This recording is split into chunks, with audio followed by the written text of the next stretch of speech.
Good afternoon, everybody.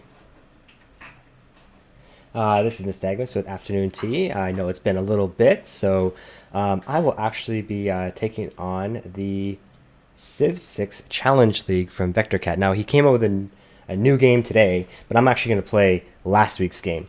So this one is called Thermopylae. So you're going to be playing as Gorgo. The opponents are all Cyrus. So we're all playing against Persia here. We're going to have 8 city-states, disaster level 2 on a Pangea map. The map size is tiny. We have abundant resources. The world age is standard, and we have a legendary start position. So everything else is standard. We have dramatic ages on, heroes and legends on, and secret societies on. And what we're going to do here for the achievements is number 1 is the humble beginnings. So this is settle no more than 3 cities. One hand tied, which you get +1 for the settle no more than 3 cities. One hand tied, do not train any cavalry class units. Min Maximus, never enter a dark age, +3. And then Scorched Earth, while controlling all existing Persian cities. If there are any free cities on the map, that's fine. If you raise a captured city, that's fine. You just must maintain control of the ones you don't raise until you win, +4. The hint, VectorCat always gives these nice little hints here too, which is certain wonders become even more valuable with dramatic ages turned on. You can win this game without them, but think about it if you struggle for era score. Because I'm not as good as the other members of the TheCivShow, I will actually be playing on Immortal difficulty. I will be making the move up to deity soon, but at the moment I would rather not have to save scum like 1,000 games for you guys, and kind of just play it along with here. So let's try this right here. And it gives me a good chance of talking about another kind of thing. So last time we played Canada, talked a little bit about Canadian history. This time we will be talking more about Greek history, but specifically what this game is based on. So this game is based on the Battle of Thermopylae, which occurred at 480 BC or BCE, depending on how you change the dates. And so this is the battle between the Greeks and the Persians for the second Persian invasion of the Greek peninsula. So the first Greek peninsula invasion, let me just double check to make sure I don't give you guys wrong information, occurred about 10 years prior. So this is in 490 BC. This is most famously at what's called the Battle of Marathon between Athens and Greece. And the Thermopylae occurred 10 years later in 480 BCE. That was the second invasion of the Greek peninsula under that. So and so that's kind of like the backdrop for this. So the Battle of Thermopylae is kind of the reason we talk about it is that it's kind of been elevated to a kind of mythological battle almost, right? It's everyone kind of knows the main story, right? So the main story we always hear about is one of the kings of Sparta. So Sparta actually had 2 kings, but one of the kings, Leonidas, he took his personal bodyguard up into the Thermopylae, which is kind of like a mountain pass. So you can either get, if you look at the map of Persia going into Greece, you can get there 2 different ways, right? One way is by sea, right? So by sea, you can get there across the, let's see here. Let me just pull up the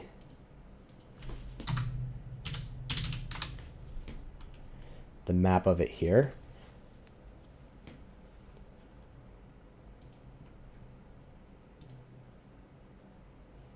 I think it's the Ionian Sea, which is right between Greece. Oh wait, no, so it's the Aegean Sea. So you can get there through sea via the Aegean Sea straight to the Greek peninsula, or you can kind of go through North Greece or where Macedonia is through the mountains. And I don't know if anyone's been to Greece, but Greece is actually quite mountainous as a peninsula. So there's all these mountain passes that you have to go through in order to get to the peninsula itself. So what the battle was that the idea was that the Greeks would form solid phalanx lines at this mountain pass and put a stop to the Persian advance.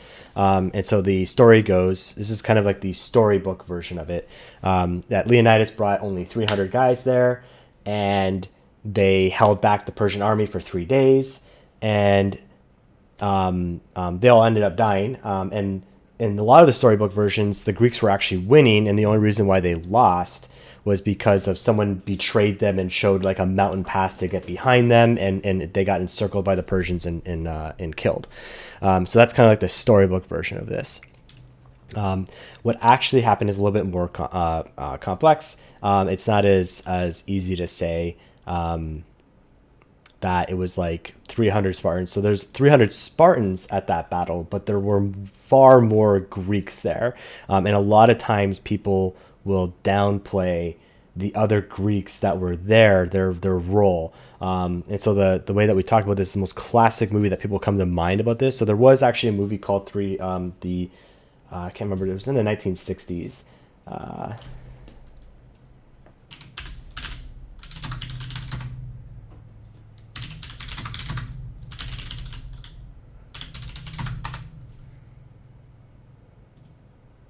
It's called 300 Spartans. So it's a 1962 movie. That's like one of the classic movies that portrays this. And the other movie that everyone knows about is the movie 300, Frank Miller's 300, which is based on the graphic novel. And so generally speaking, the reason why we talk about this is that it's kind of brought up this kind of mythos. There's a mythology behind this battle, basically kind of down to between like good and evil. Persians were seen as the evil empire, basically, and the Greeks were like the freedom fighting, loving, freedom fighters, basically. But however, it's not exactly true. There's a couple things that I will kind of break down when it comes to the battle itself, and also like the realities of the situation, right? So 300, if you look at 300, do not see that as a historical movie. Almost absolutely nothing is right in that movie.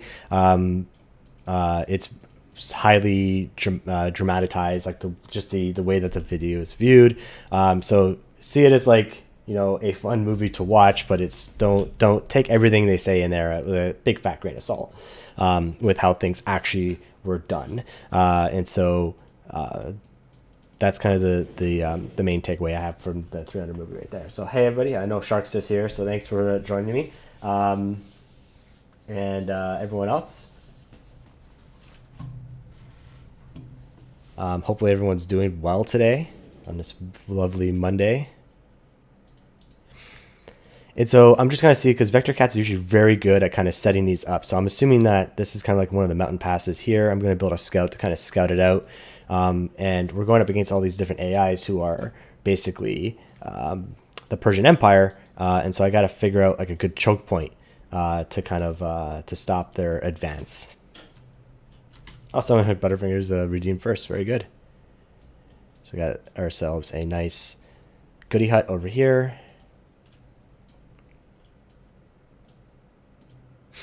Oh, it didn't make me actually appoint a governor. That's crazy. Let's go for Pingala. Pingala is always a good. I'm gonna go there. Oh, so we found. Oh yeah, we also have Hercules as well. So that's gonna be, I suppose, helpful.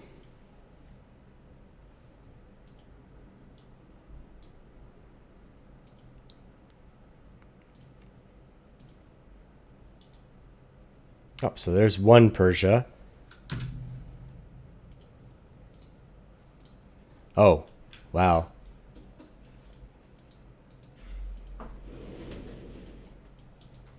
Very close.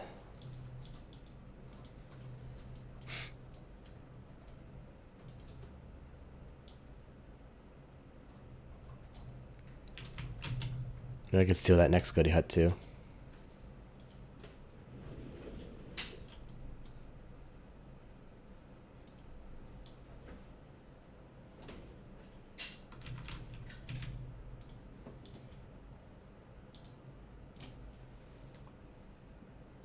No, this is Patrick. This is Sparta. Like the most iconic thing from that movie is simply him screaming, "This is Sparta."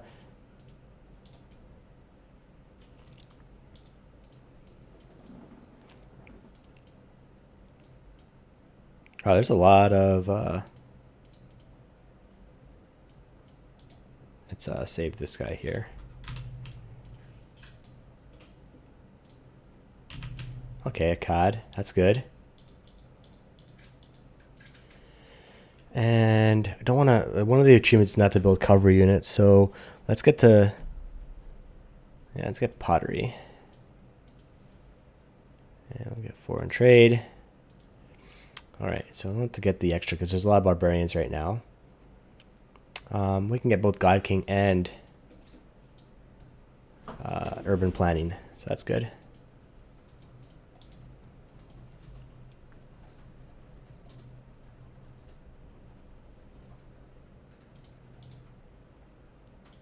Excellent. Yeah, stay there till you heal a little bit more. Oh, Lahore. That's nice.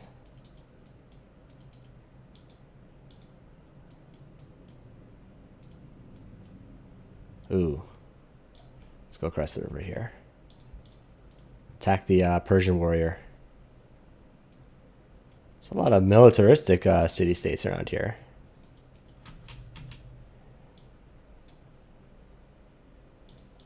Gotta save my warrior.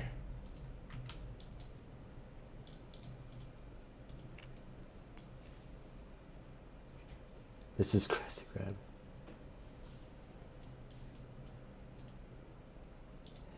There.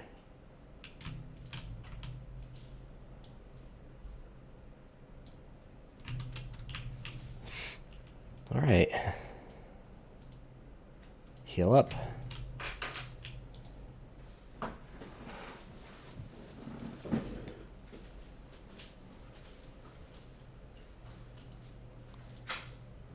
I need a couple extra things, so we should probably do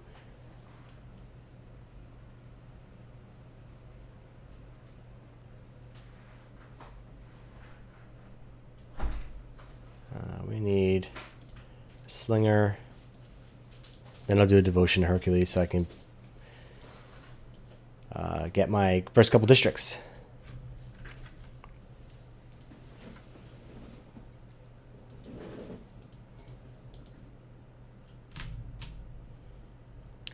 And we will go into writing.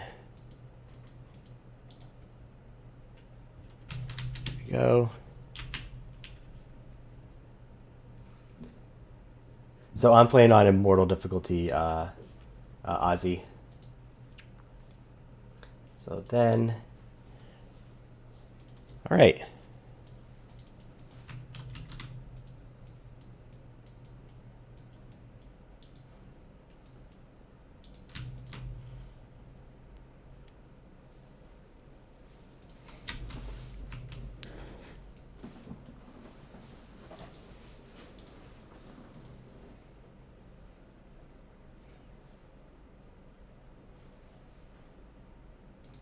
We'll get our settler and settle our next city.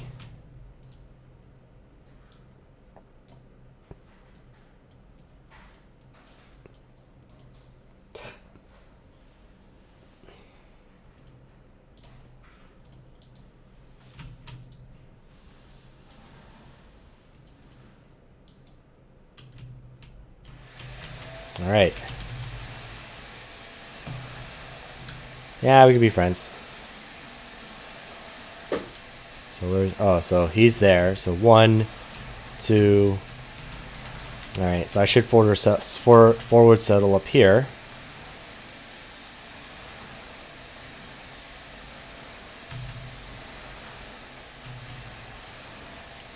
And then we should... That... Do that. And how many? 19 and 30. Okay, I have tons of time.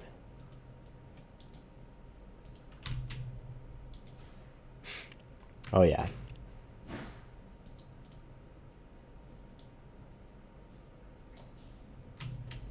Excellent.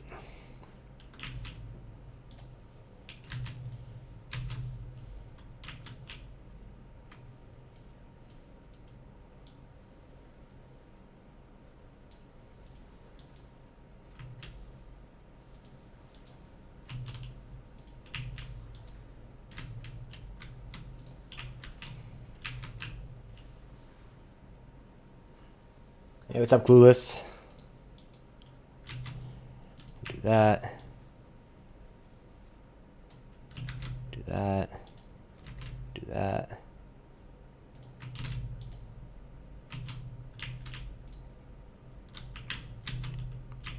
Oh, wow. He's going to forward sell me already. Nice work.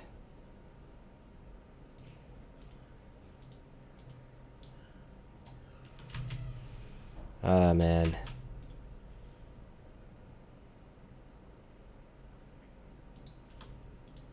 Not good.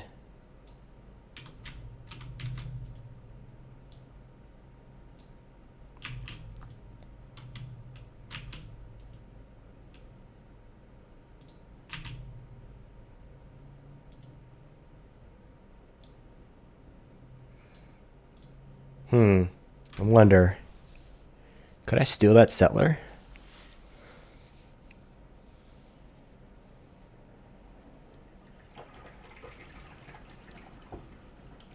It's hard to find out which one I'm talking about here. Let's do it. Yeah, let's do it. Let's steal it.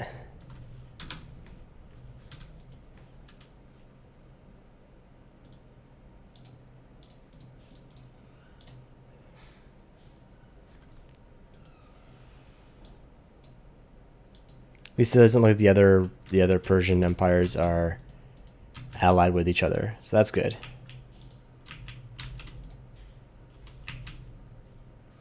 Ah, that is unfortunate.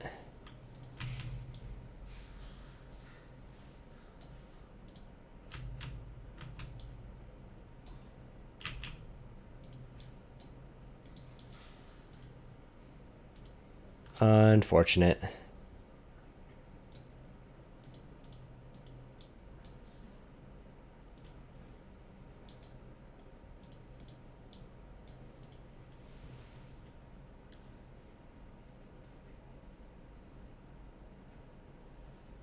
Oh, that's weird. Yeah, and I changed it in the stream manager too. Let me just check that. Yeah, it should be updated. That is really weird. Okay, so I have two renamed cities here. One is This is Sparta, so I'll do that. I don't have two cities yet, so I'll do the This is Sparta first.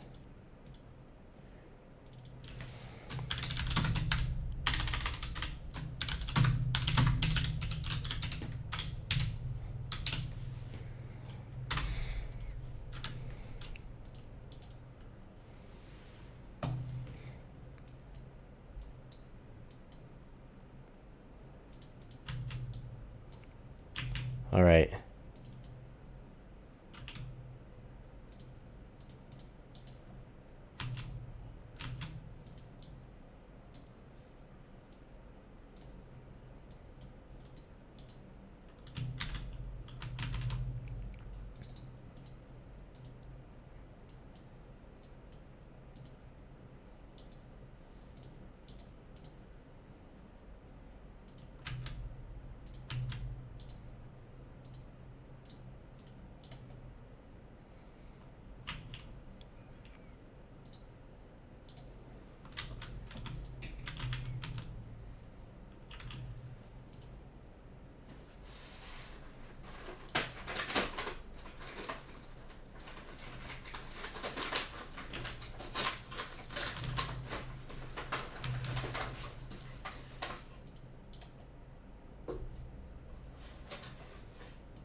Okay. So we'll do Devotion Hercules. That'll help us with this conquering. Athens is the second one? That's weird.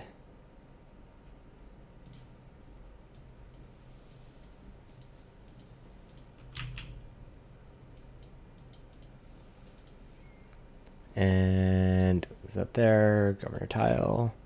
Promote. Need science. Keep up with science. Valletta. Okay. That's cool.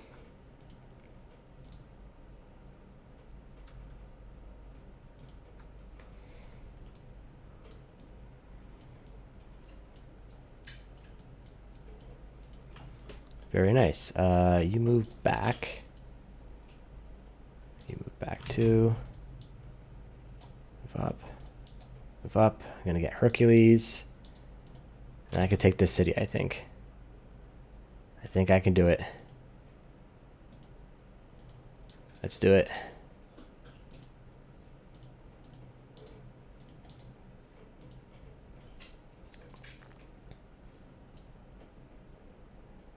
Actually, let's make a trader. And let's get to the hoplites. Need those hoplites. Fortify. Fortify. Let's do it.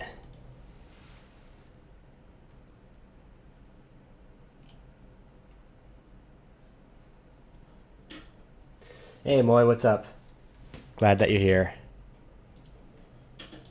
All right. So I have Hercules.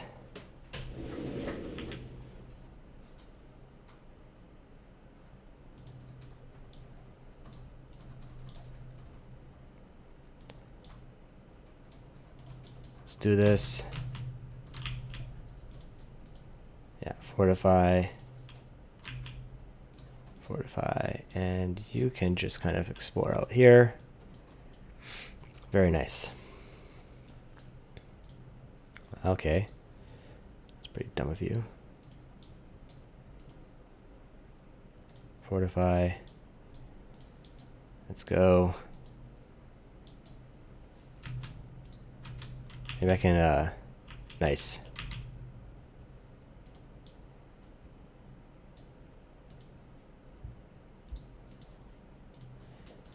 All right.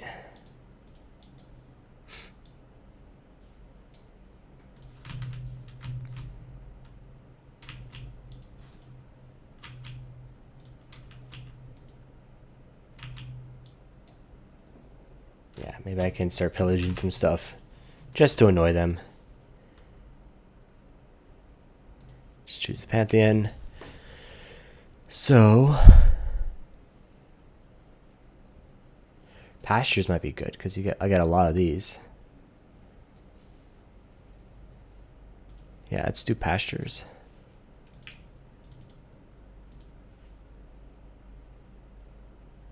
Very nice.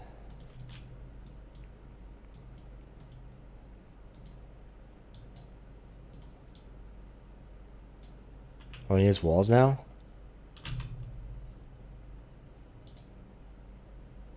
Whatever. I have Hercules.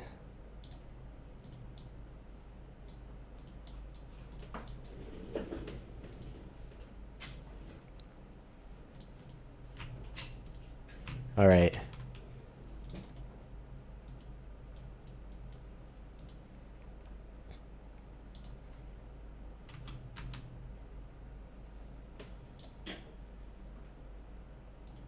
Let's pillage some farms. Oh, well, I sure saw that happening. Oh, crap. I didn't mean to do that. But thank you for at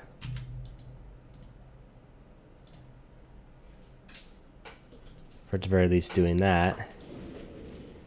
And I made my golden age. So let's do it.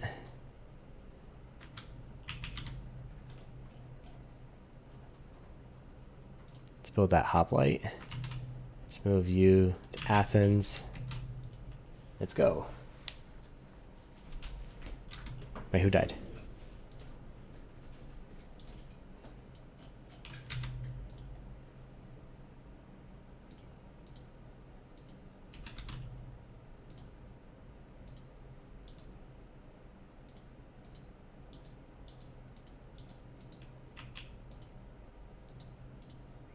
Let's get Hercules to tank a lot of this damage.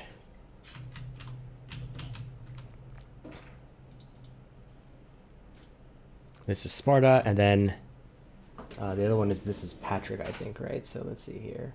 No, this Patrick. Okay. So we'll do that.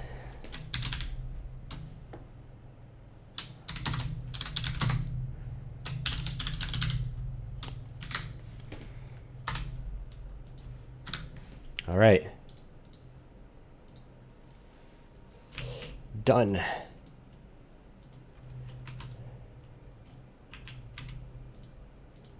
All right.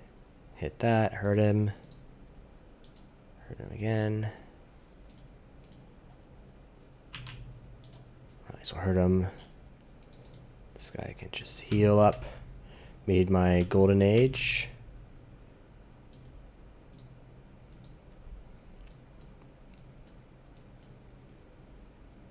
No, not yet. I need the city.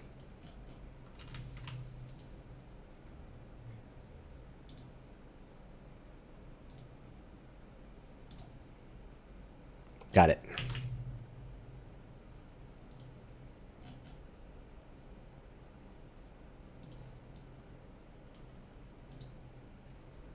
Let's reassign you.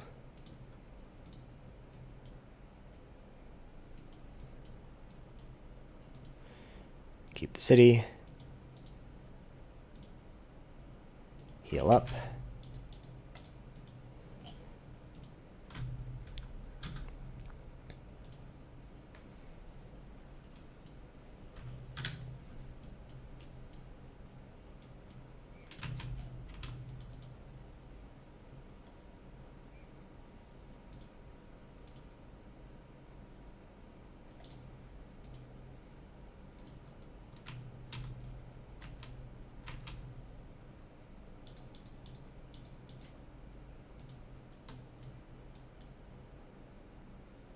Sick. Got my hoplite.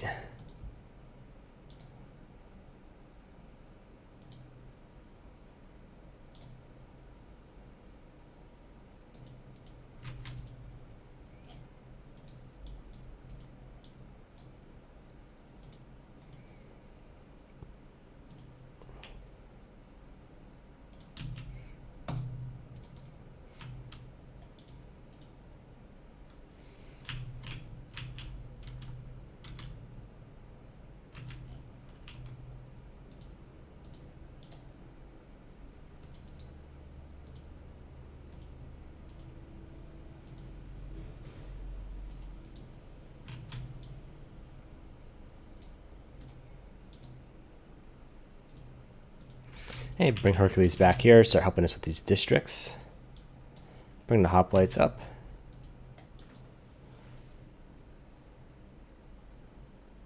Oh, okay. Sorry. Hey, I was only following instructions.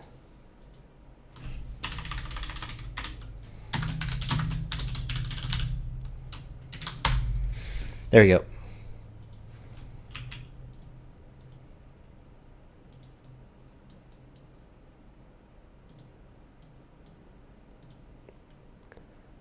And now we can do masonry.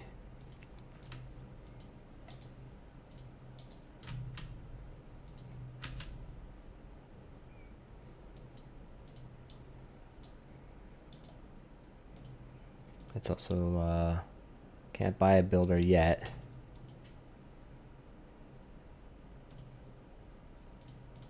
But we'll do 2 back-to-back campuses, catch up on that science. Oh no.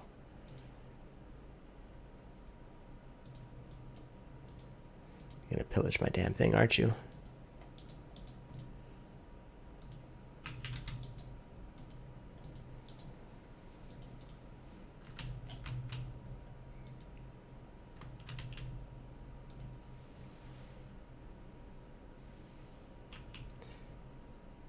Oh, did not pillage that. Cool.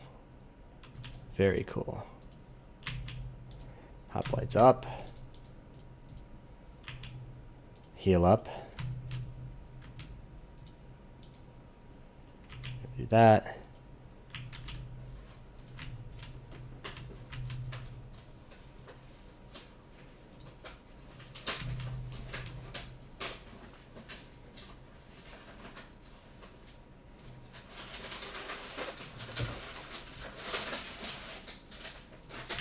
And then we can build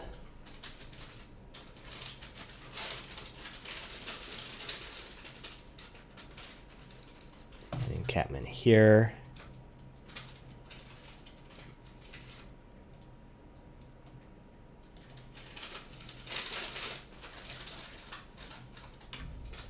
And start chipping away.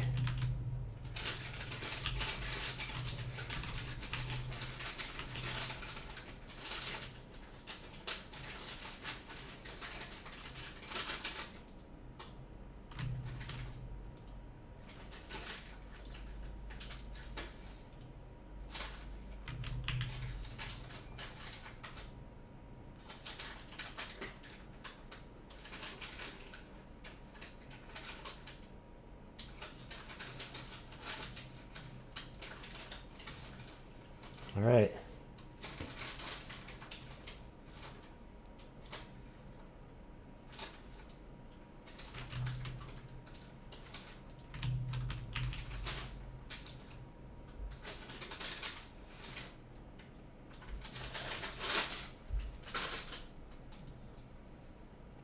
Nice. Found Arthur here, and then we'll hard build a, oh crap.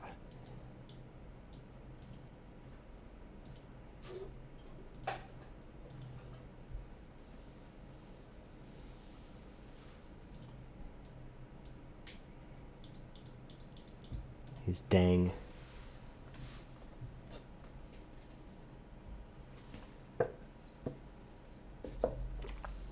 Oh yeah, Gaiden, yeah.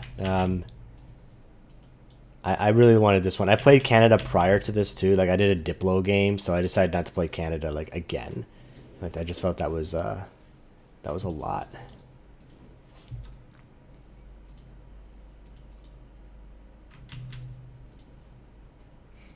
Come on, Hercules. Get there, good.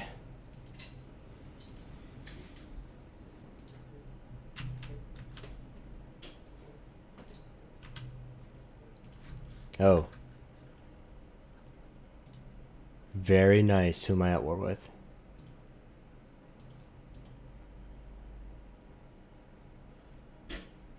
Okay, so it's not him. Oh, good. So I built my encampment right next there. Okay, that's cool.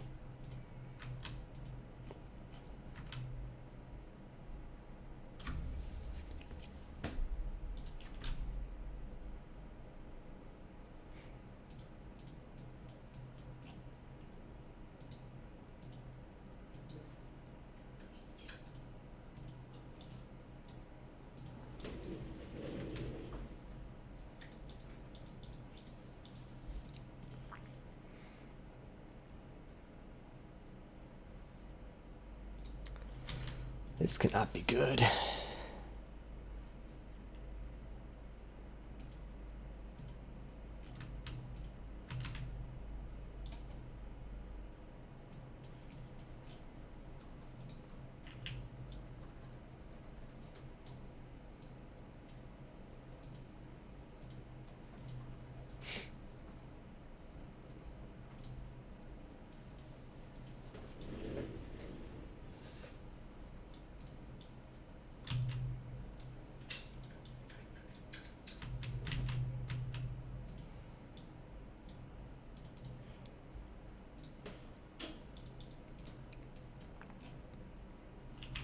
No.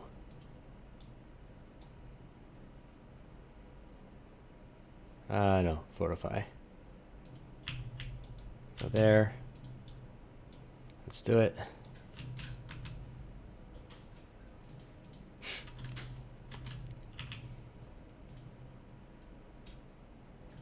Alright, so in the classical era.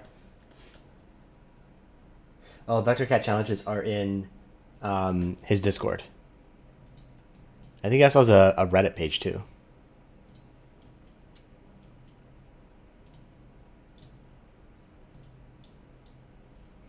Let's see here. Who is in... Everyone's in a golden age, right? Yeah.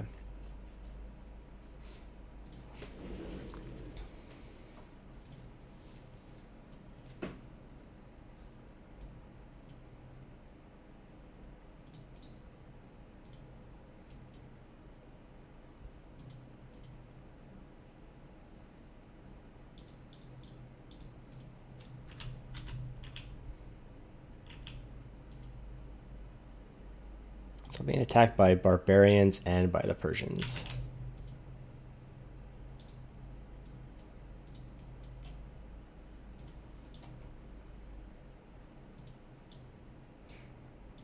Let's do this.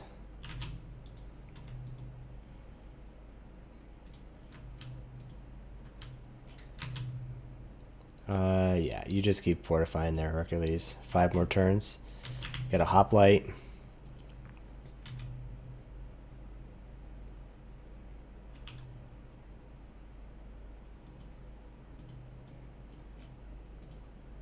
All right.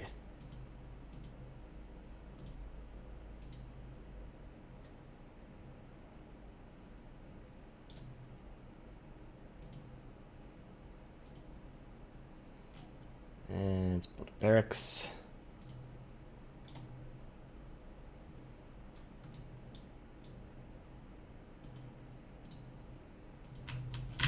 And Hercules, you should start killing these guys.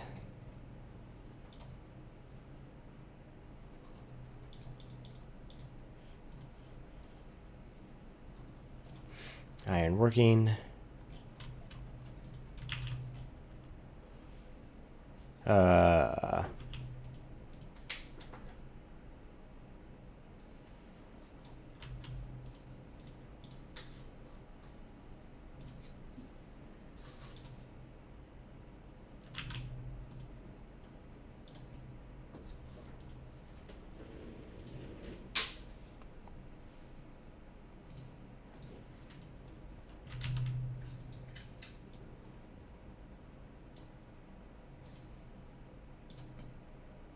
Go, Hercules.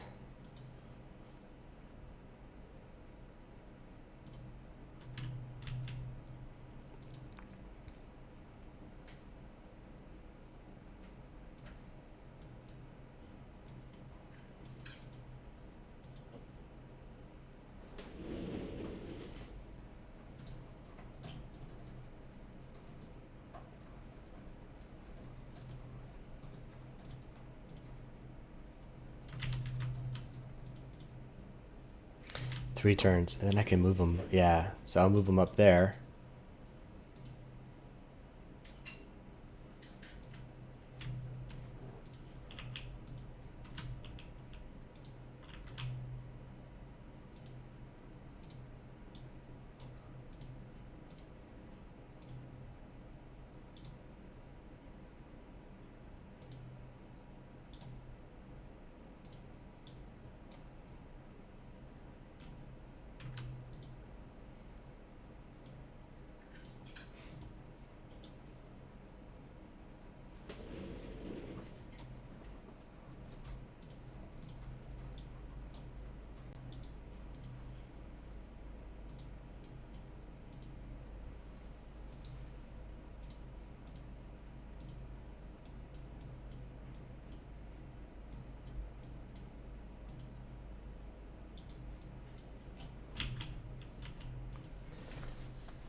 Okay, so you go here.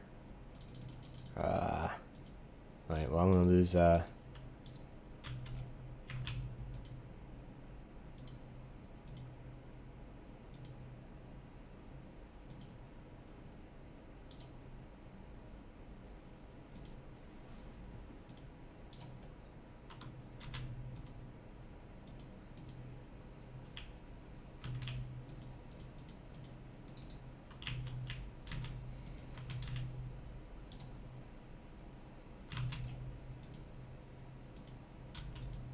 okay.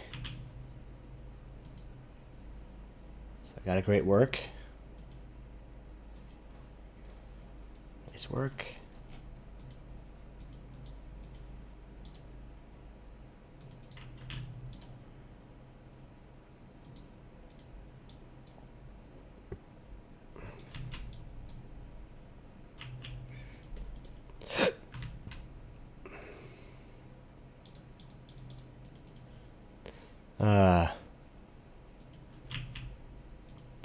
All right, let's go to oligarchy.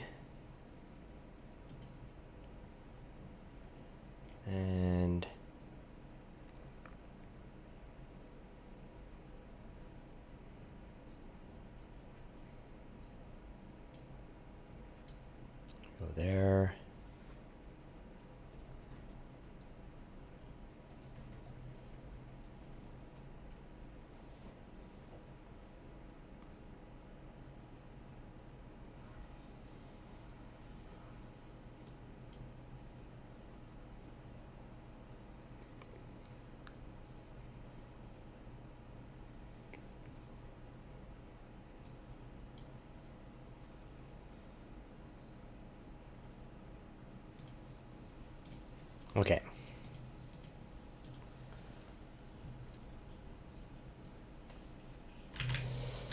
Alright, chase this worker down. I need the worker. You go there. You go there.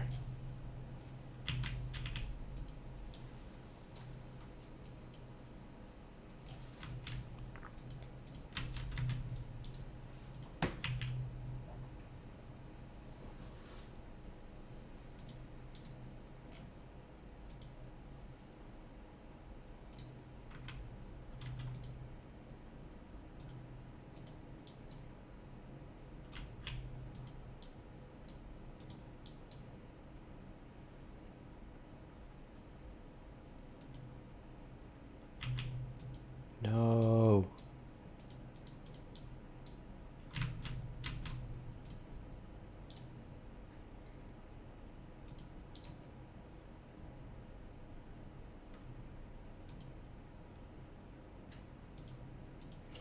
Oh man.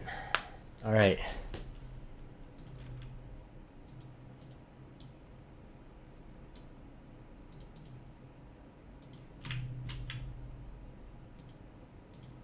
Fine.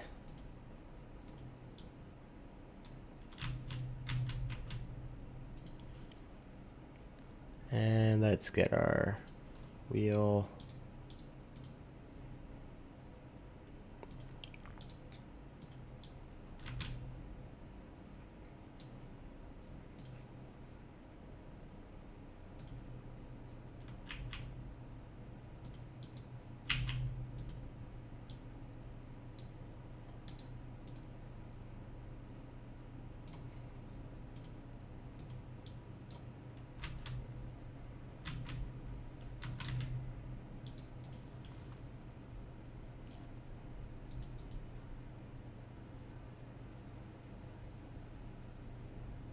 Excellent.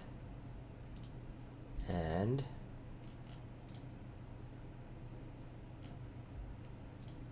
that. All right. So I think that stabilized a little bit here. Not feeling the greatest. I'm keeping up on most things. The ability when I'm taking over culture for killing units is certainly helping.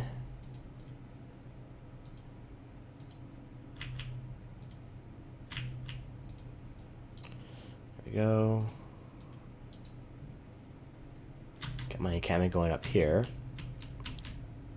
Encampment here.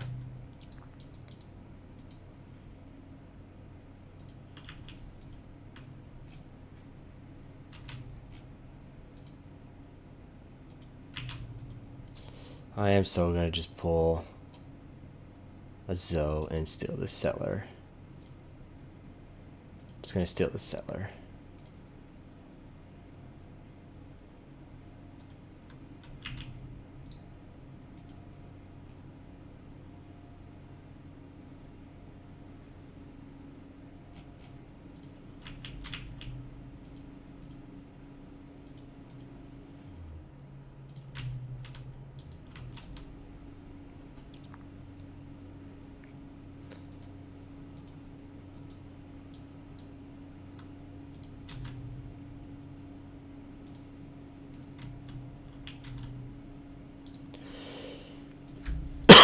Excuse me.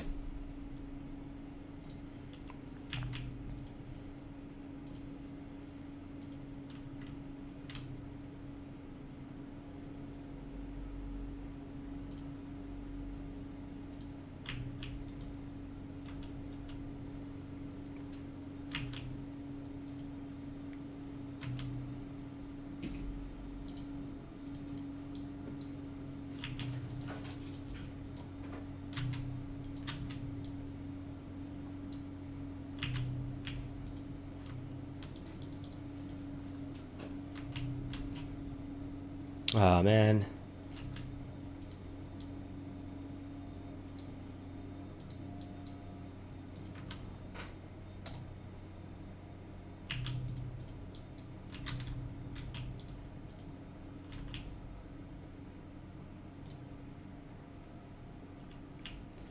And I got 24 turns, gotta get to the next golden age.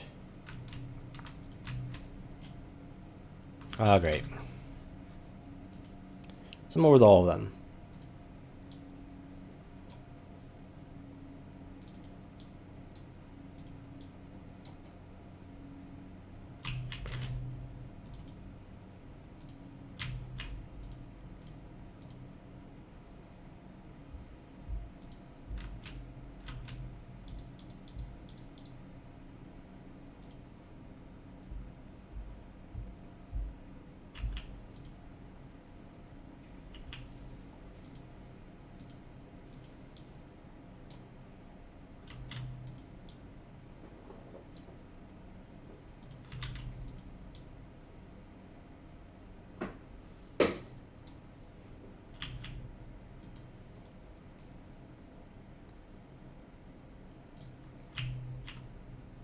That not good.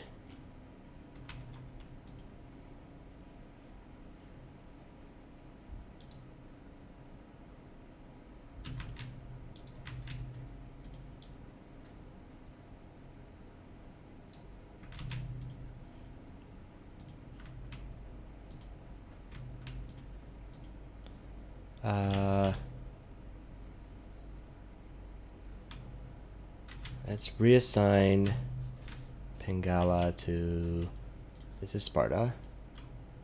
And then let's assign Victor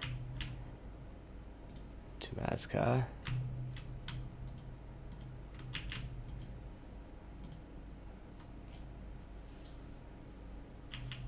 Okay, well that was not super useful.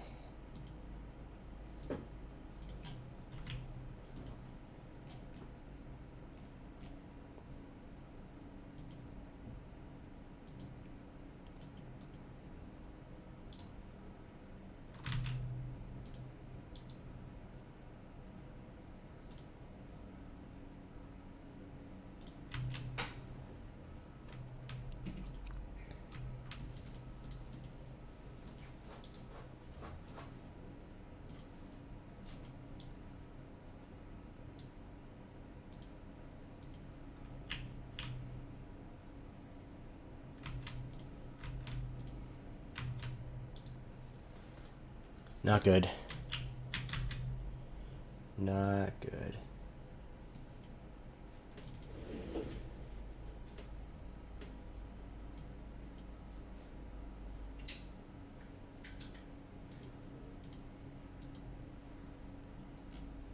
Not the greatest.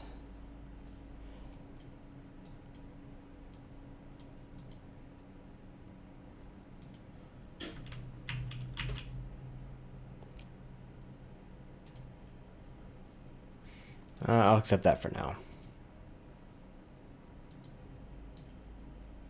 It gets confusing who I'm supposed to be at war with.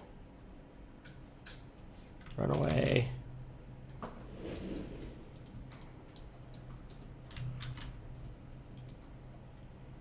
Okay, so I'm no longer at war with this Sparta here.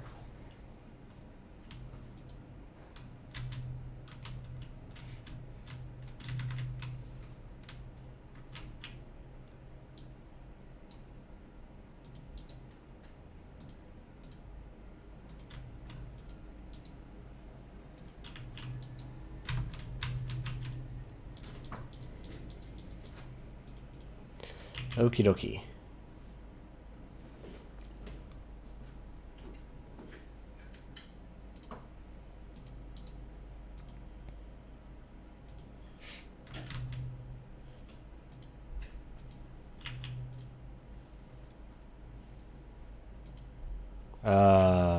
That sucks.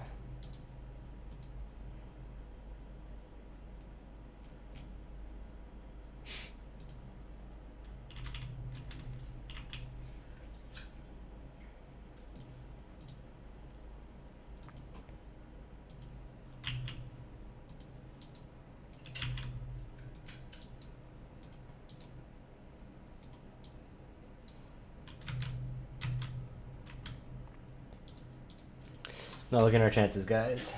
Not liking them.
No, it's on Immortal. So just the level right below that. I'm not a super talented player.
Ah,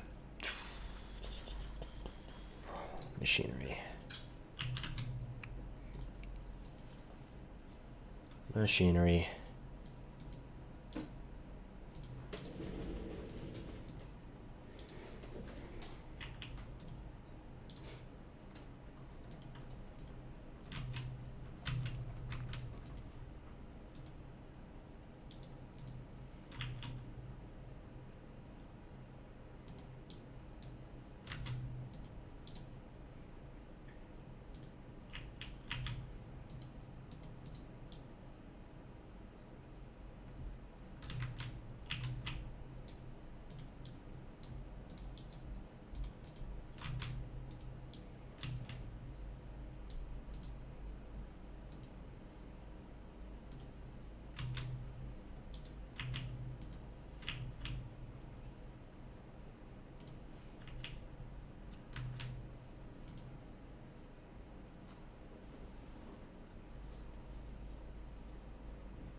Yeah. So okay. So I'll go over it. So this is I'm not sure if Imperium if you are aware of this Civ 6 Challenge League. So I'm actually doing um, a uh, a challenge here, and I'll pull up the actual challenge itself.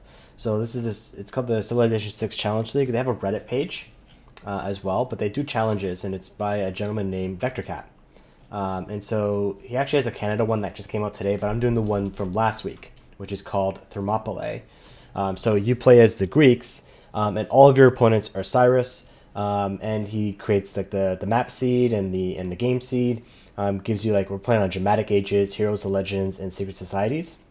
And you have these conditions. So we're doing a win conditions domination. So the humble beginnings is the first achievement, which is settle no more than 3 cities. I've only settled 1 so far. I was going to settle 2, but then my settler was taken. I've conquered 1 city, but then it got raised after it was taken back. Then you have one hand tied, which is do not train any cavalry class units. Min Maximus is a never enter a dark age, and Scorched Earth is win while controlling all existing Persian cities. If there are free cities on the map, that's fine. If you raise a captured city, that's fine. You just must maintain control of the ones that you don't raise until you win. And I'm playing on the Immortal difficulty for that. But he does the one for Emperor, Immortal, and then Deity as well. So that's kind of the win condition at the moment. And thank you for that. Yeah, I tried to plan out the campuses here, and then putting my encampments in places where I thought for sure that the different Persian players were going to try to attack me. So I got one in this choke point here, and I could have had one here, but I messed up. This turns into a plantation. Like if you look at my religion and stuff, or is it? So for me, I have pastures. I forgot that these don't make pastures. I made a mistake.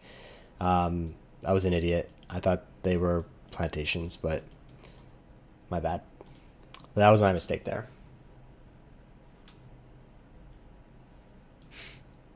And so right now, they all just kind of declared war. But now I think I can go a little bit on the offensive. At least, plunder some of these trade routes, plunder some of these campuses. Just because they kind of suicided all their units into me. But the idea behind this is the Battle of Thermopylae. Oh, there we go. Let's plunder the trade route.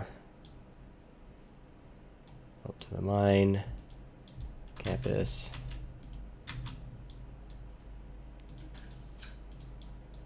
Let's move up. Stay there. All right.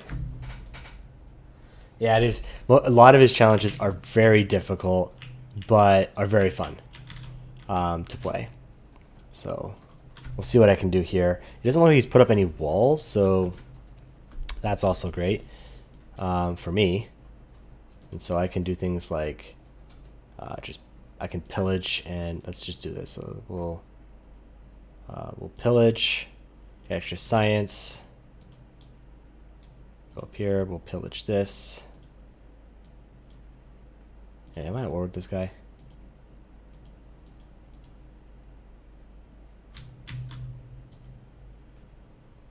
He denounced me, so I'm not at war yet.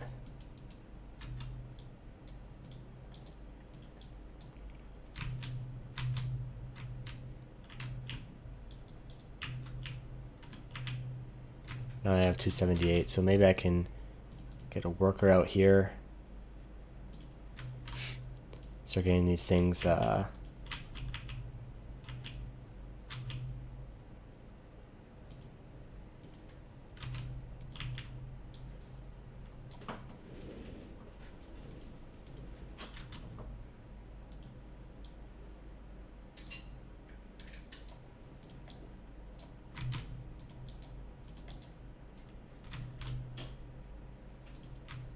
Right, so you can move to this city, and you can make this pasture.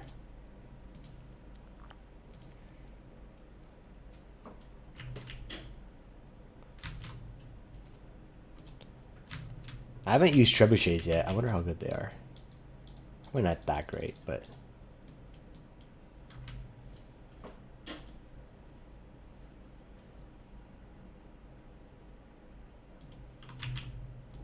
oh, what a great person.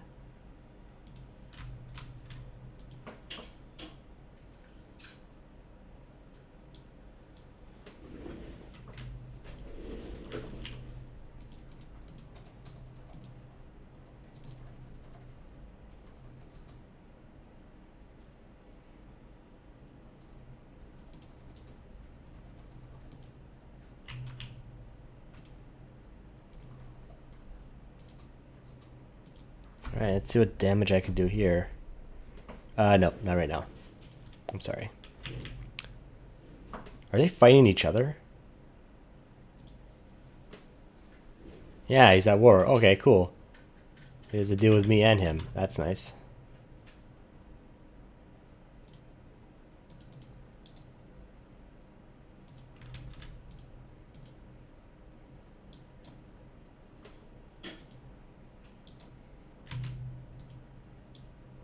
Oh, that was stupid of me.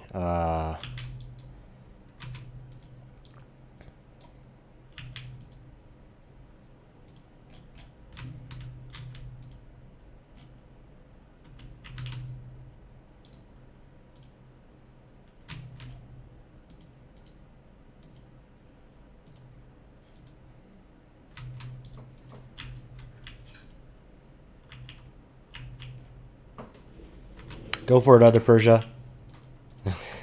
You got this.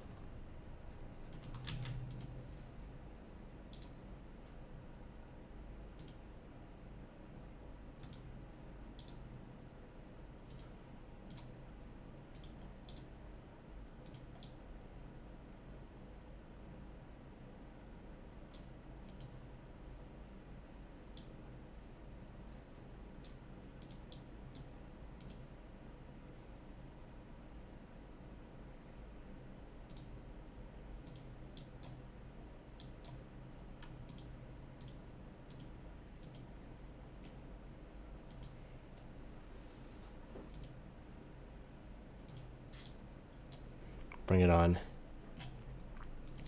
Bring it on.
Okay. Who is this, though? That's the thing. Like,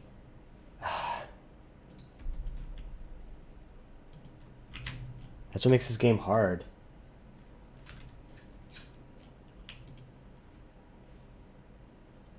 I get faith. Alright,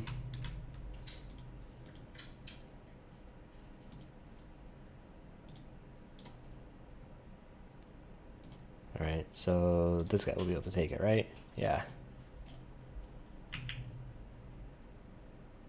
Revealing in 3 turns? Yeah, raise.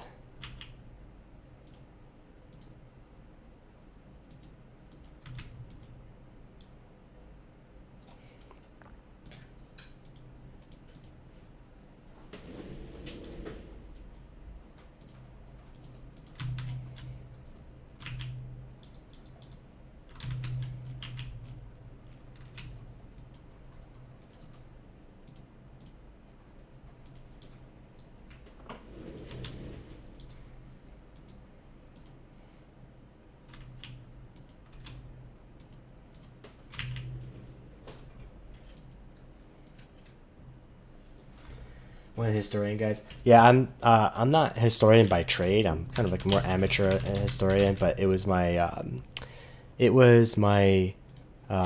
major in university. They have man at arms now. Oh, that's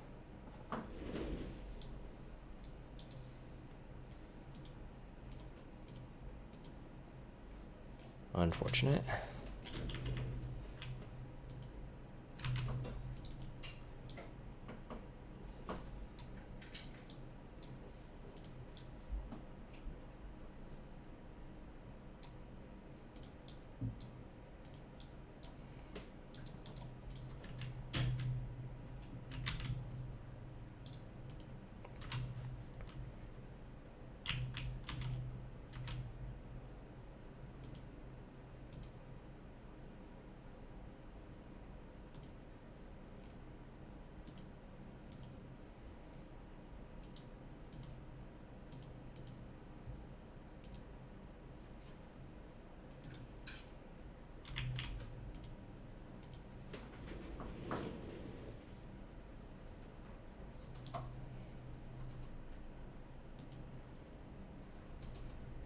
Gonna need some more archers.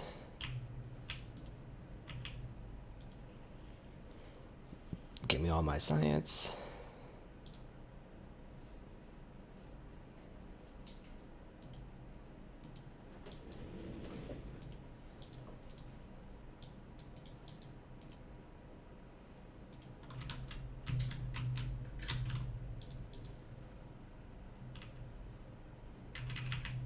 Yeah, it's a good major to have. I ended up becoming staying in the STEM field though. So yeah, that's the only thing I don't get.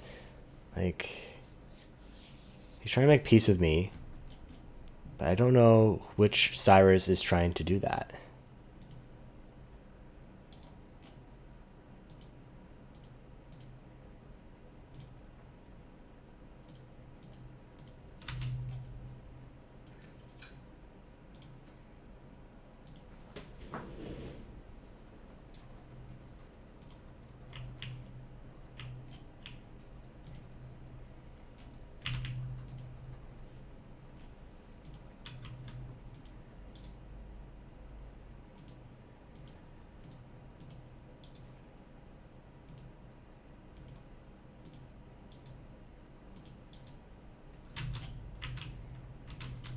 All right, once I take that city out, then this guy's basically gone. And I can move on to the... Well, this guy is starting to build up here. Once my crossbowman is out, though, I think I'll be fine.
Alright, so medieval era. Oh, I'm in the Dark Age. No! That's what screwed me.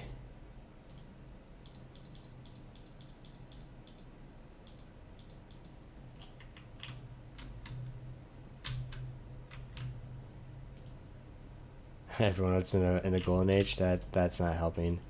Well, this isn't looking so great for your hero.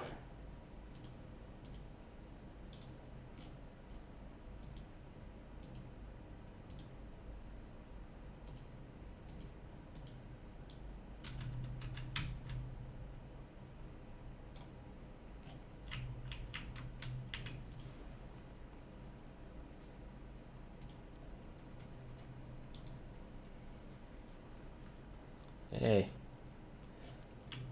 Imperium, thanks for the follow.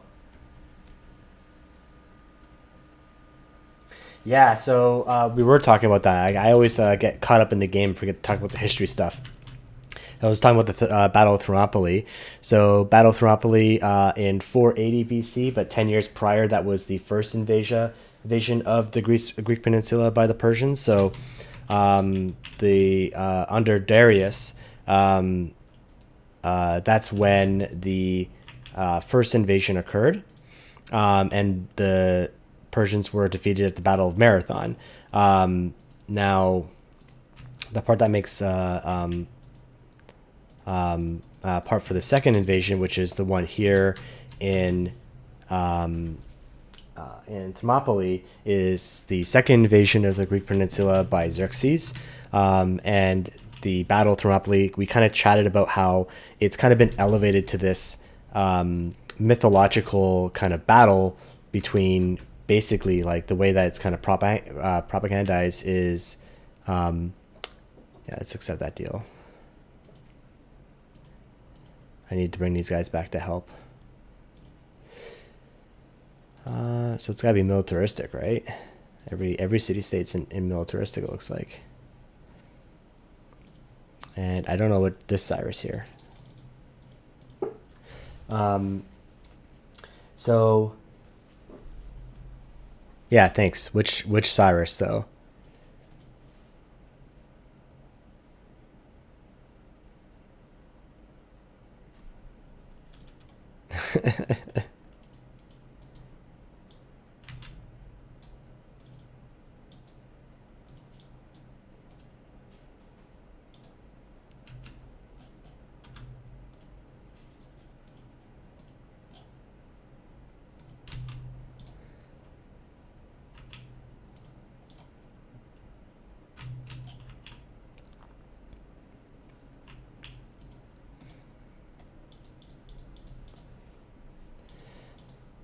So the story is that there were at the Battle of Thermopylae like 300 Spartans that stopped the Persian army, and the Persian army kind of how often or how many people are in the army kind of changes depending on the source and who you're talking about. It's just a massive army. The figure that people usually use a lot of is like 1 million, although almost certainly not that large. And so they think maybe it was probably between 100 and 150,000. And so let's see here.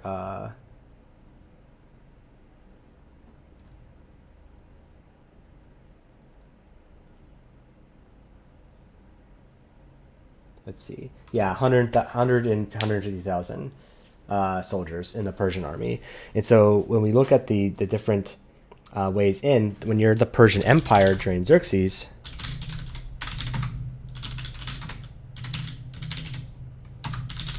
there's only two ways to get into Greece. And that's through the Aegean Sea, which is the sea between Greece and modern-day Turkey, and over the mountain passes above the north of Greece, where Macedonia is today. So you went there, and they were basically trying to block the pass into Greece. Now, you block them on the land, and it wasn't just 300 Spartans. There was actually like 7,000 Greek soldiers. There were only 300 Spartans, and the 300 Spartans part is the one that kind of got mythologized, because if you look at a lot of the different ones, the first movie that we talked about was the 1962 movie 300 Spartans, and then there's the more recent movie. I can't remember what year it came out.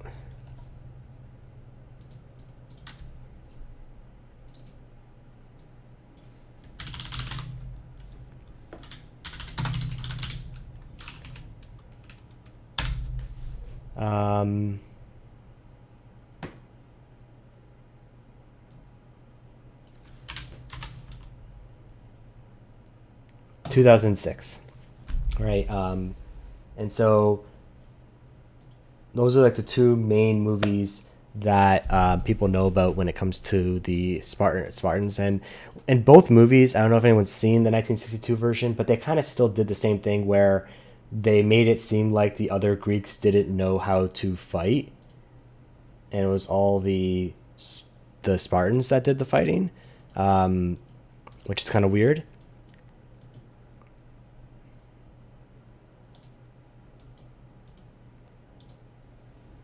I'm gonna lose this game, aren't I? 17 turns. Oh, that's not good.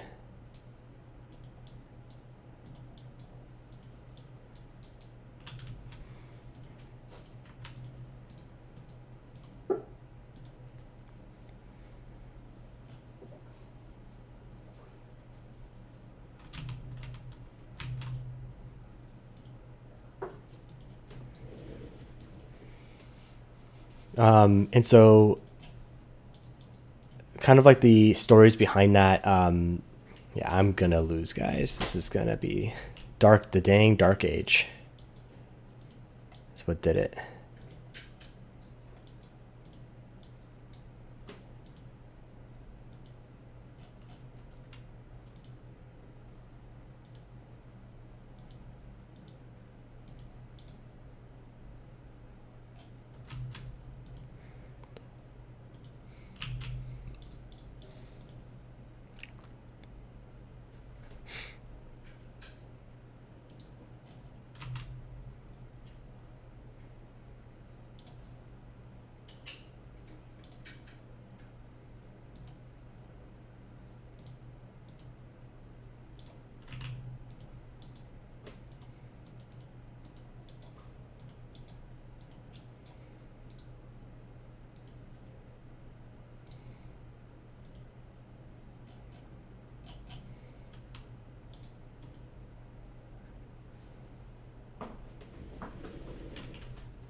So, so yeah, they held back the Persians for about 3 days, and the Persians broke through. But the thing is, like after the Persians broke through, like they conquered Greece, right? They burned Athens to the ground, and so from a military standpoint, the battle was really not that decisive, right? it really didn't, like, you held them back. And a lot of the mythos of the battle as well, they kind of implied that the Greeks would have won if it wasn't for like some guy who betrayed them and allowed the Persians to encircle them through like an old mountain pass. That's not true. They beat them because it was 150,000 people against 7,000, right? And so, it wasn't really all that decisive. The more decisive battle is the one that Imperium mentioned, which is the Battle of Salamis. So the Battle of Salamis is a naval battle that occurred about a year after. And so let me just pull that up really quickly as well.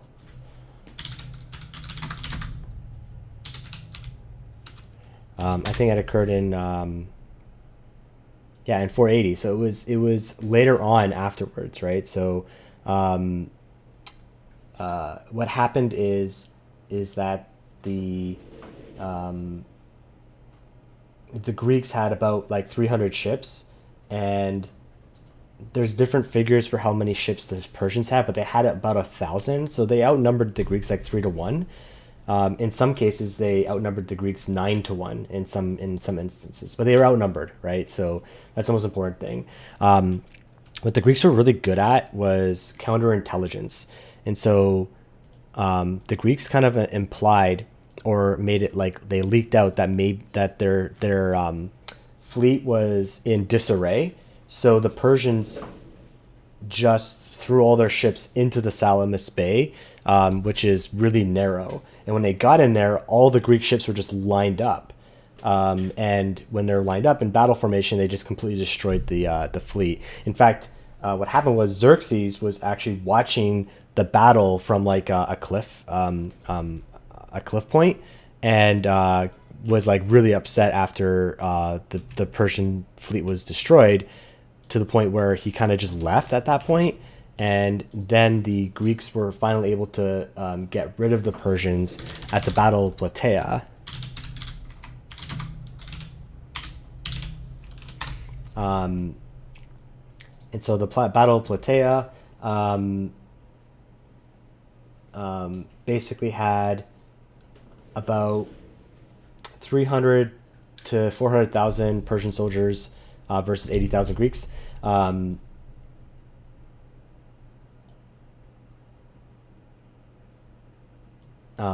But the thing is that the weird thing about these different battles is the Battle of Plataea was like a resounding victory for the Greeks to get to oust the Persians out of the Greek peninsula, but it's not given as much here. Like no one talks about it as much other than the Battle of Thermopylae, and the reason why is that the Battle of Thermopylae provides a different purpose, and the Battle of Thermopylae is basically kind of a propaganda about 300 small amount of people stopping a large number of people, because their fight was righteous, basically.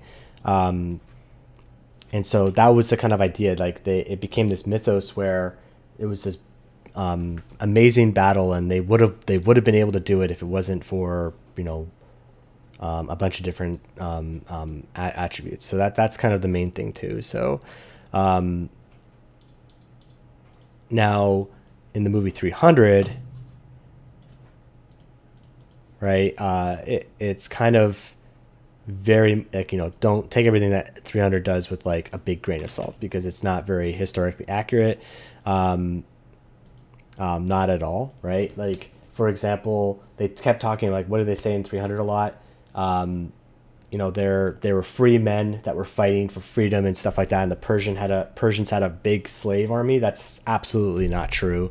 The Persian Empire is actually, the Greeks had a lot of like their entire society was based on slavery, and the Persians actually were one of the outliers in not instituting slavery across the empire. The army that they faced at the Battle of Thermopylae, Plataea, the Immortals and stuff like that, the battle, the bodyguard of the Persian emperor, those were like a professional army, one of the biggest professional armies of the time, in the world history at that time. And so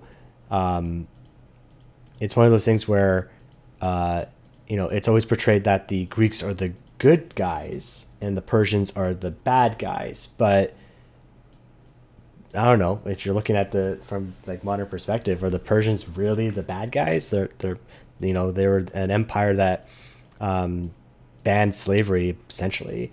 Pretty much an outlier for a time. It's a very tolerant empire as well.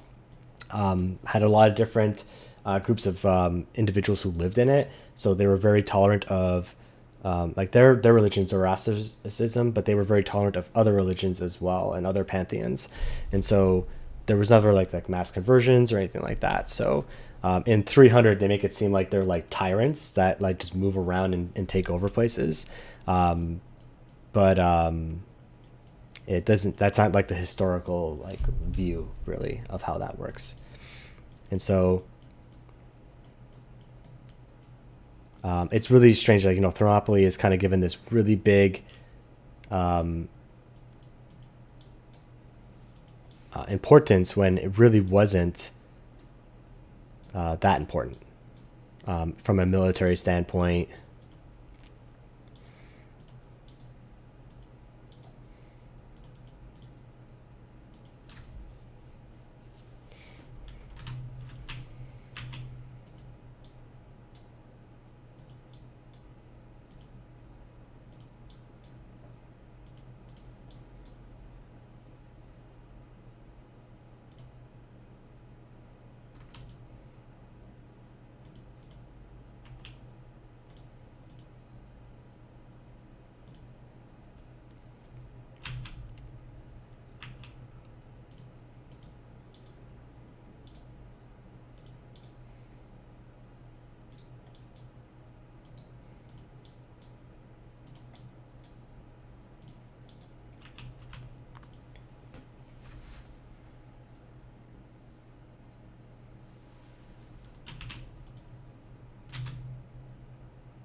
Oh yeah, Greek era. That's 100% true. Alexander the Great was like, yeah. Greek rulers in general were like pretty brutal. And Butterfingers, it's a little bit more complicated than that. It wasn't just that they lost, right? Because the empire didn't cease to exist, right? Like the Persian Empire continued on for another 150 years after that. It wasn't until Alexander the Great defeated them, right? But even then, they after Alexander the Great, Alexander's empire broke up into the Hellenistic period, and another Persian empire actually rose up after that. It's actually more of how the story of Thermopylae was taken from a Western history standpoint. So it was actually people far later who took the battle as like a rallying cry for whatever they mean by Western values. And so the Greeks were kind of seen, and the Romans and the Greeks were both seen that way, right? We talk about being the height of Western civilization is the Roman Empire, the Greeks.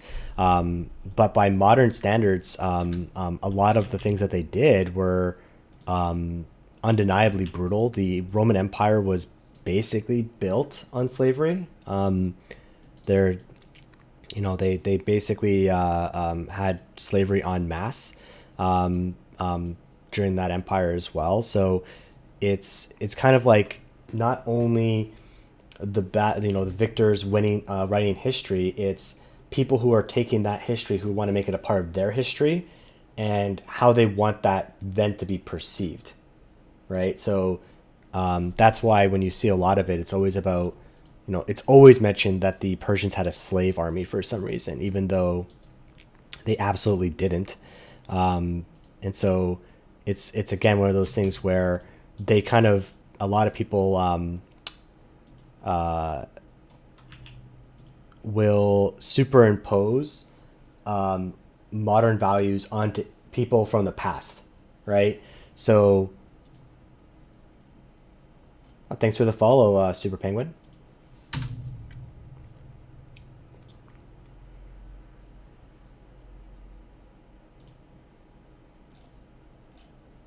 And so it's more than just like the people who wrote the history. It's people who come later who want to make that history part of their history, and they want to change how things are perceived.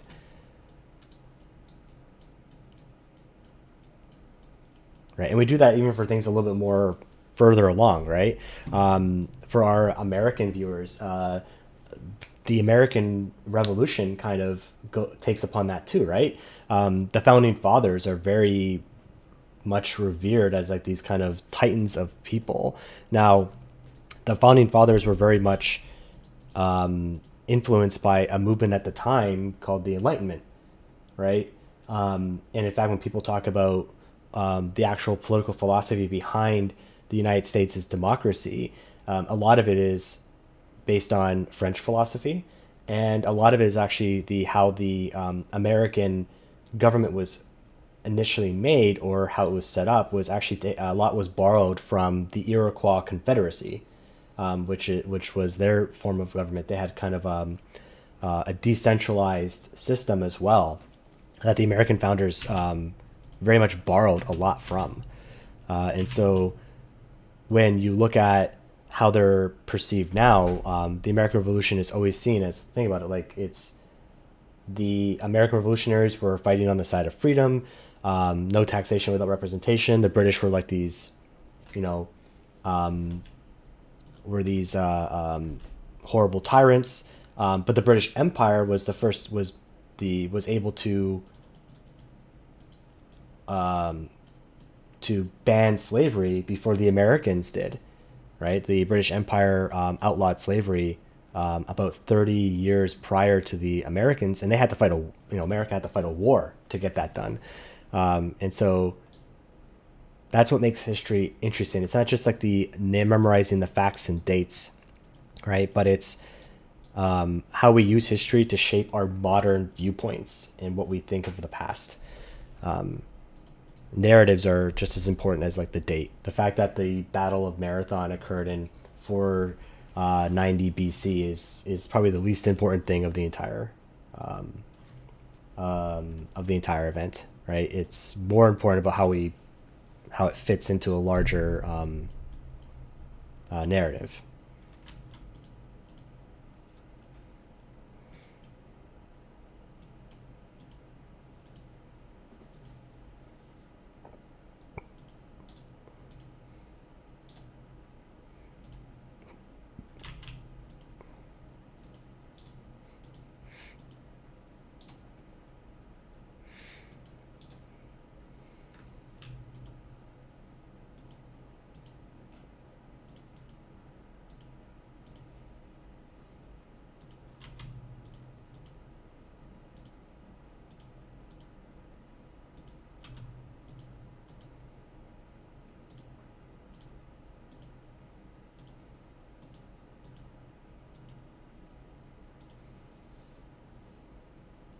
That was stupid. Well, I'm gonna get crushed this game, so that's how that's gonna go.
I am so screwed for this game.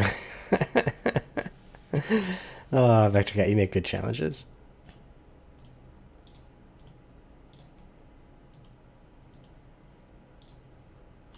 Yeah, whatever, I'm done. Almost did until that dark age occurred. Almost did it.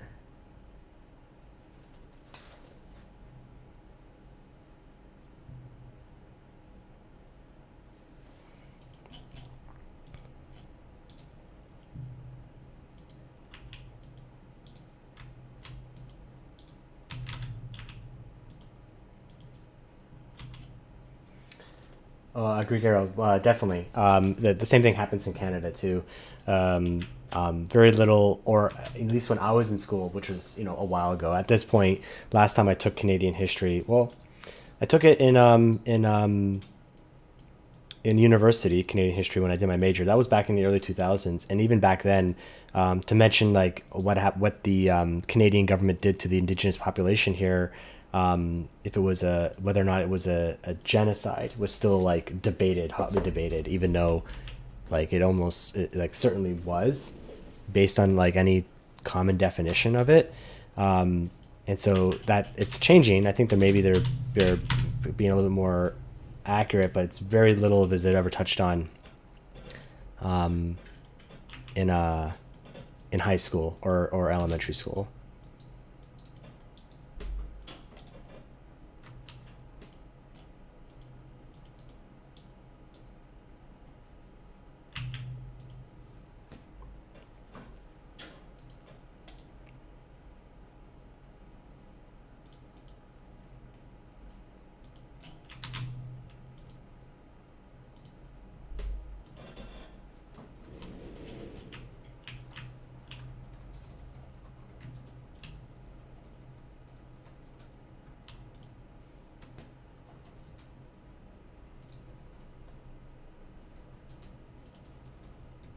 Okay, I think that. Oh wow, so they have Himiko. That's awesome. But I don't think. Yeah, she's not a combat unit. So I could just kind of push her back. Oh well, no, that yeah. So now, yeah.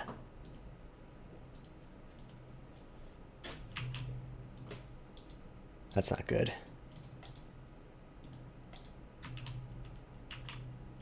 Whoa.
Well, I'm dead this game.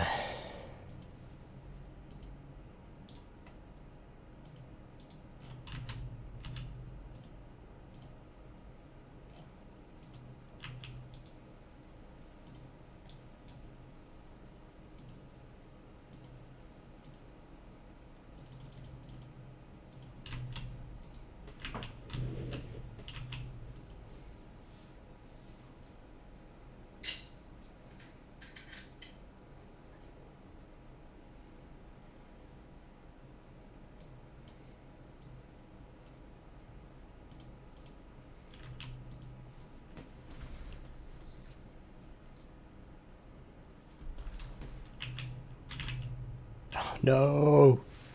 Patrick, how could you, as a city?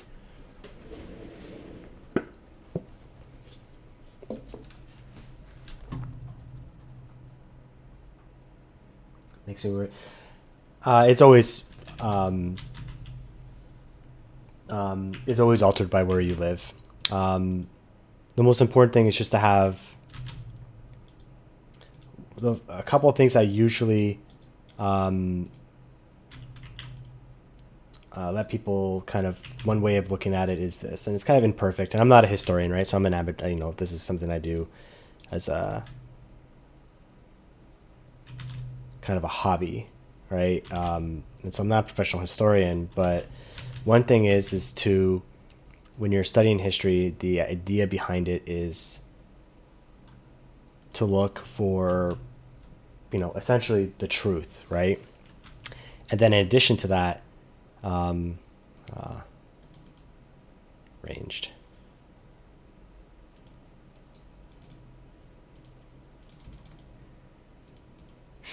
Is to, damn.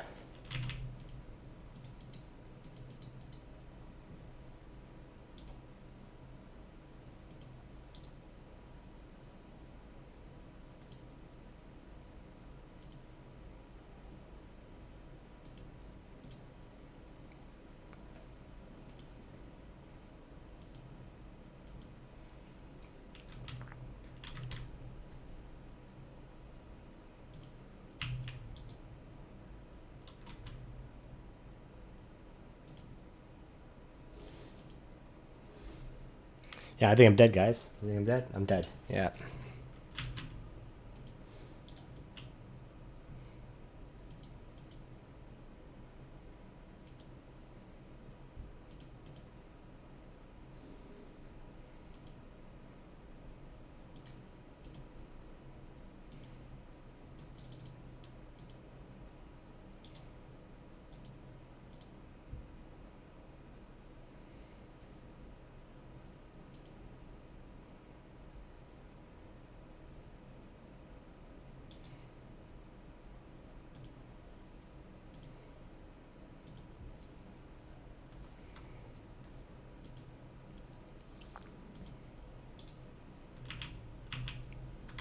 But the other thing is a good example of how to look at it from, especially when you talk about things that were done that were horrible, right? And it all depends on the situation, right? Like, for example, even in this game in Civ, so for, in Civ, we're not going to have, certain leaders pop up for some of the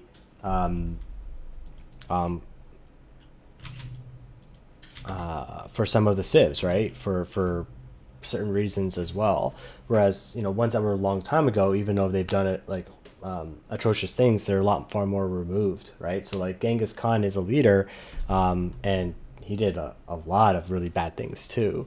The idea is that whenever you're studying it and you're looking at things that were done that were horrible, that it's not a reflection on yourself, right? It's about taking responsibility for history, but it's not like you're being blamed for history because you don't have any say on how things were done prior to when you were born, right?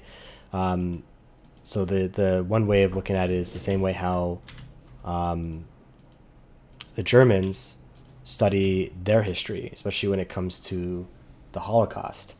And so, you know, you're not supposed to feel like the Holocaust was like Germans living today their individual fault, but it's all taking responsibility or for that history to make sure that you learn it the way that it should be learned. So yeah, I'm dead. Well, we'll just get to the defeat screen here.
Well, honestly, I'm not going to come out of this, right?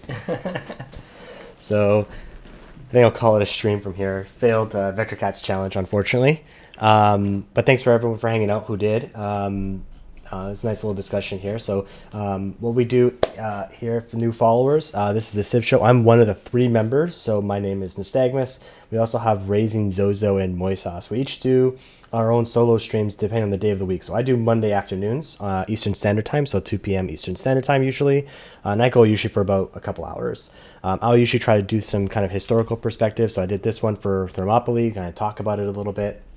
And try to talk a little bit more about history. Last time I did a little bit more of Canadian history, and go from there.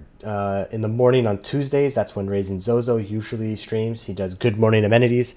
Him and Moy kind of have a little challenge thing going on, so I'm not sure if they're still doing that, but definitely join that out. It's usually at 9 a.m. Eastern Standard Time. And then Moy does Wednesdays with MoySauce at night. He does it at 7 p.m. Eastern Standard Time. Definitely check us out there. We also then on Thursdays do a podcast. So we usually talk about all things Civ, what's going on with the game. We usually have some good interviews there too, so definitely check that out. If you miss any of them, you can always check out our YouTube channel. And that's where we put all of our VODs. So if you miss any of the streams or any of the games, then definitely go check that out. You can also follow us on Twitter on our official account. And then in addition, you can join our Discord, where a bunch of guys kind of chat about different things with the game. It's a really great community. All are welcome to chat about the Civilization game. And then we also cap it off with games on Sunday. So we actually on Sundays we play a multiplayer game. So we play all 3 of us, usually with just the 3 of us or a guest, and we play on Sunday nights. That starts at 4 p.m. Pacific Standard Time or 7 p.m. Eastern Standard Time. So definitely check us out for all that. And I'm going to be looking for someone to raid. So let me just search here. Civ 6, let's see who's playing.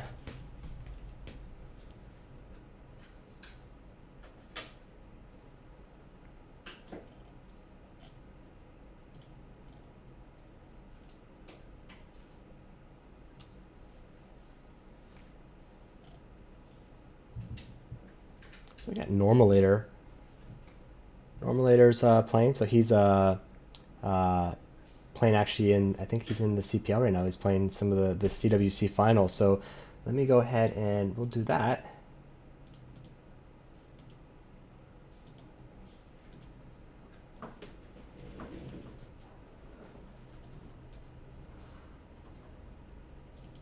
And we'll go there. Hey, and thanks for joining me. See you next time.